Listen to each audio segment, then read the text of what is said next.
जलालुद्दीन उर्फ छांगुर बलरामपुर में धर्मांतरण के सरगना की अकूत दौलत पिछले कुछ समय में बेहिसाब तरीके से बढ़ी। ईडी की टीम ने पिछले दिनों जिन ठिकानों पर छापेमारी की, वहां से मिली जानकारी के मुताबिक उसी आधार पर नए खुलासे भी हो रहे हैं। खेती की जमीन, प्लॉट, कोठी से लेकर करोड़ों के बैंक बैलेंस का हिसाब अब ईडी की टीम के पास है।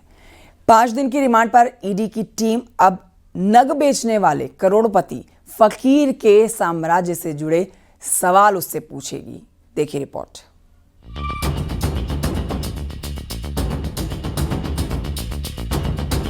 धर्मांतरण के जल्लाद जलालुद्दीन उर्फ छांगुर को ईडी स्पेशल कोर्ट ने 28 जुलाई की शाम 5 बजे से 5 दिनों के लिए ईडी की कस्टडी रिमांड में दे दिया है। कस्टडी रिमांड के दौरान ईडी 17 जुलाई की छापेमारी में बरामद संपत्तियों के कागज, bank transaction, power of attorney, विदेश से आई रकम, विदेशी कंपनियों के बारे में पूछताछ करेगी।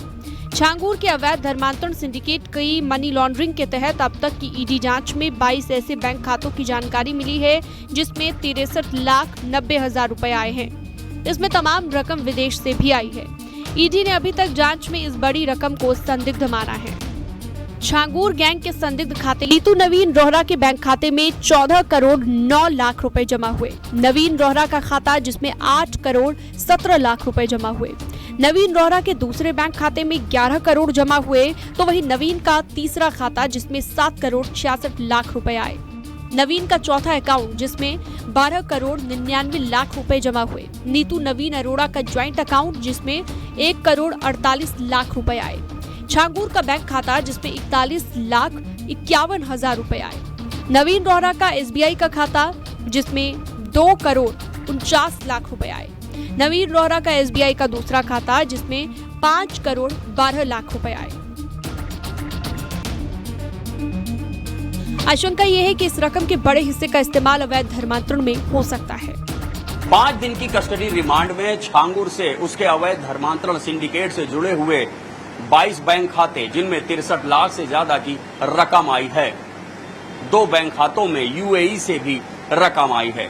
ईडी इस पर सवाल जवाब करेगी। ईडी ने 17 जुलाई को छांगुर सिंडिकेट के जिन 15 ठिकानों पर छापेमारी की थी, उन छापेमारी में विदेशी बैंकों से ट्रांजैक्शन, संपत्तियों के दस्तावेज, पावर ऑफ अटॉर्नी से जुड़े दस्तावेज बरामद किए गए थे। ईडी की शुरुआत जांच में ये साफ हुआ है कि इस रकम को अलग अलग लोगों और संस्थाओं को ट्रांसफर किया गया, जिससे अचल संपत्तियों को खरीदा गया और इस पर निर्माण भी कराया गया। जमीन, खेत खरीदने और निर्माण कार्य के बाद बची हुई रकम को अवैध धर्मांतरण में खर्च होने की आशंका जताई जा रही है।